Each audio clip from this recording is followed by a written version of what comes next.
Hi guys, welcome back to my channel, and today is story time with your girl Eileen. So today I'm going to share with you guys a story about, it was back when I was doing my attachment.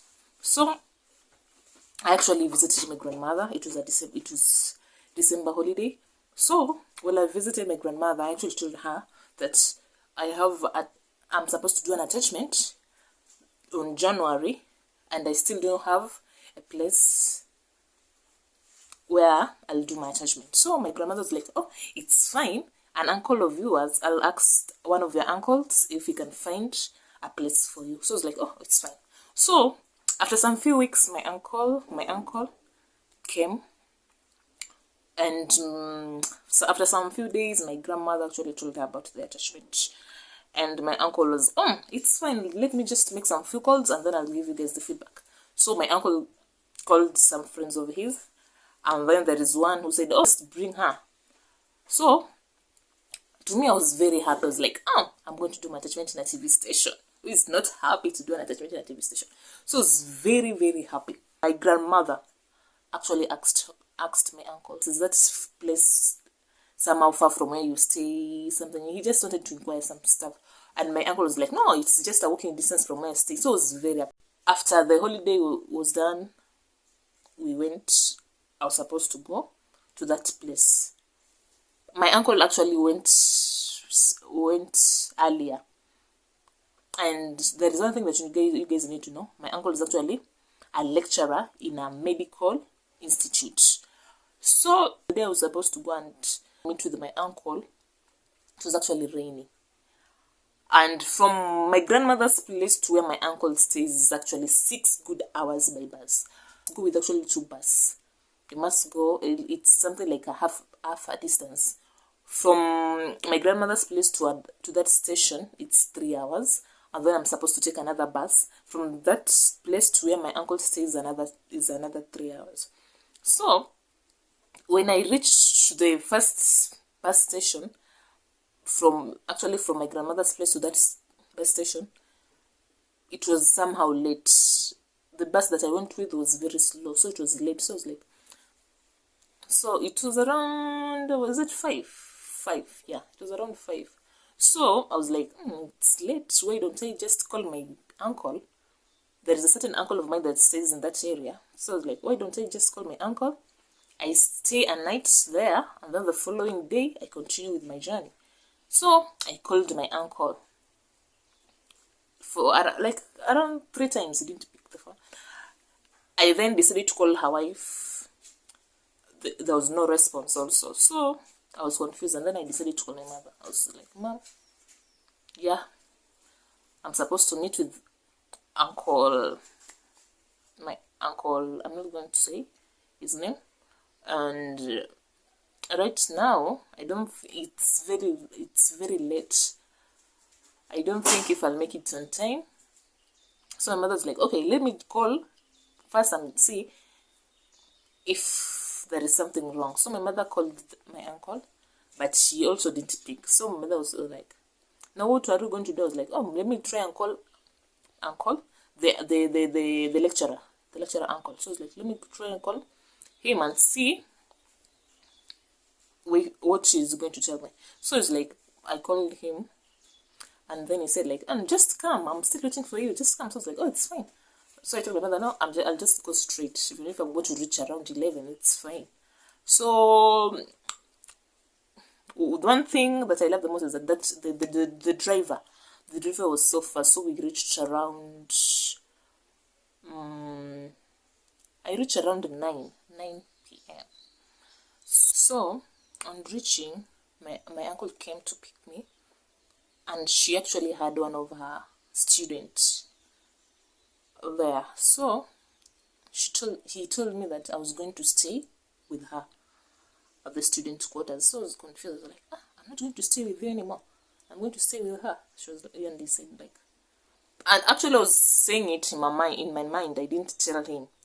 He just told me that you're going to stay with her for your next 3 months. Just took me express to where the girl was staying, and he told me that, okay, this is the place where you're going to spend your 3 months. And then he gave me the number of the person, of his friend, the person where I was going to do the attachment. One day he talked to his friend and told him about me, and then he directed me to his place, to where that person is. On arrival to that place, the person just talked to me and told me that I should report on Monday. So and that was on around Tuesday. So like, okay, it's fine if you say on Monday. So on Monday, when it reached Monday, I went to that person's office, and the person told me to come the following day. So I was confused. So I wanted to know the reason as to why you always tells me that. And I was like, what's the problem? And then he told me like that right now they're facing some challenges. And I was like, okay, if you're facing some challenges, why don't you tell me? Because I'm supposed to return back to school after 3 months. I'm supposed to go and report, or my lecturer is going to come and assess me, and when she comes, she'll be disappointed. And then he told me like, there is an issue going on, I'm trying to fix it. So I actually, now it's actually end of month since I went to that place, and I've actually done nothing. I was very disappointed, and then I decided to search for another place.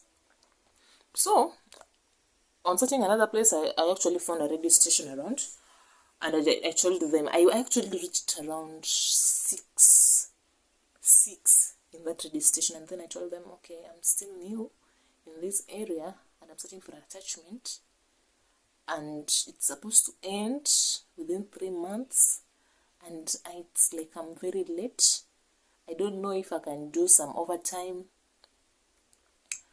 work so that I can catch up. And then the person told me like, he told me that, okay, it's fine, we're going to do an attachment for you, but right now the director is not there. You should come the following day and talk to him. So I actually went back the following day and then talked to the director. The director agreed, and then I started my attachment that minute after talking to the director. So I was doing my attachment. My uncle just left me in that place. He never called, never texted to inquire how I was doing, what is his student about me, but he never called me. So it's like they're more close with that student more than. So it was just fine by me. So everything was fine until, I don't know, that lady was fed up with me. I don't know. Until the lady started showing some attitude, negative attitude. Like when I cook, she never eats my food.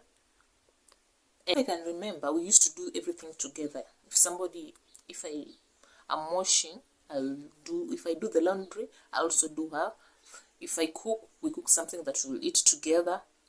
And like we usually do everything together. She had started acting strange. It made me confused. And I'm a type of person that I'm not that open. I don't talk if something is hurting me. I'll just try to avoid it. So by avoiding it, when she does something that is inappropriate, I just do something the right way. If she does her own laundry and it's my time to do my laundry and her clothes are somehow dirty, I'll also do hers. So that's how we used to stay. The moment the landlord started complaining, I don't know if the landlord was actually complaining, because when I talked to the landlord, we were so friendly. He usually talked to me, we make stories, but she comes with excuses that the landlord says this and this. So I don't know if the landlord was the one who is always talking behind my back, or she's the one making stories. So this time, there's a moment that it was late at night, and that night she actually came with some visitors with her friends that night. So when she came with her friends, as for me now, I had to find a place to stay for the night. And as you can all remember, I'm still new in that place. I don't know. I just know the people that I'm working with, and they're actually all married. And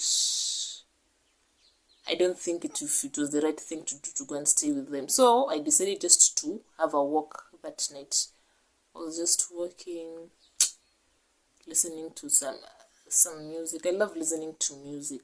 Music somehow they match the kind of mood I am. So that time I was really sad, and I was listening to Billy's song. What was I made for? And TV. So I was just walking, crying, and then I accidentally met some. I don't know. There's these people. They're goons. I don't know. They're thieves, or they came with a bike. They were just following me. So I noticed something strange. I was like, no, it seems like I'm not safe here. I started walking faster.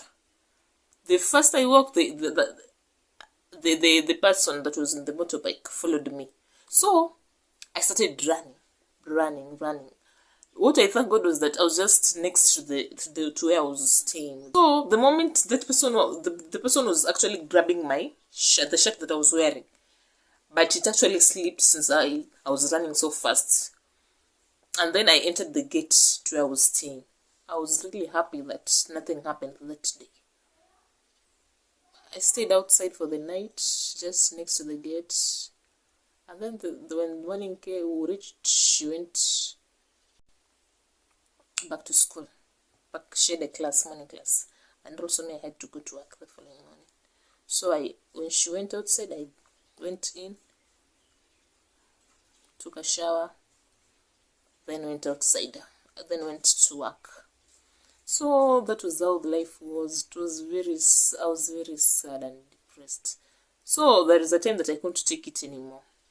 So I decided, when I am stressed, I usually take a walk and listen to music. I found a certain man, a certain old, it's like a father. He's like a father. So I said, let me go talk to that person. So I went to that person. Instead of talking, tears were just coming out. And the man was like, okay, just relax. Tell me what happened. And then I told him that I came all the way to do my attachment. He said that my uncle placed me with one of his students, and it's like attitude is not that friendly. I'm just tired. I was just crying. It's like I just needed somebody, a crying shoulder. So the man was like, okay, that life, you meet different people, and you're supposed to be strong enough. So after talking to the man, I was somehow relieved. Maybe it was after crying. Maybe it was because I was done with crying. After talking to the man, I just told him thank you and then left. That was the first man I shared that story with. So after some few months, as for my uncle, he knows nothing. I couldn't go and tell him. I only went there. There's a time that she forced me, the lady that was staying with, she forced me to go and talk to my uncle, to just greet him. I was like, he knows where he left. I'm a type of person that doing some follow-up, it's somehow difficult, like following somebody to do some conversation, something like that. I love my me time, being just me. It's always peaceful. So when she told me to go and just talk to my uncle, I was like, why shouldn't I do that? And then when they said, let me just go to avoid what we call blame games. So I went, talked to my uncle. I was like, oh, how are you? He greeted me. I was like, oh, how are you? I told him I'm fine. And then he asked me, how is everything? I told him, everything is fine, you're fine. And then he said, okay, if you have any problem, just tell me. And then I told him, no, we have no problem. We're just fine. And then he told me, like, okay, it's fine. And then I left. So it was a certain night. I had nothing to eat and I was very angry.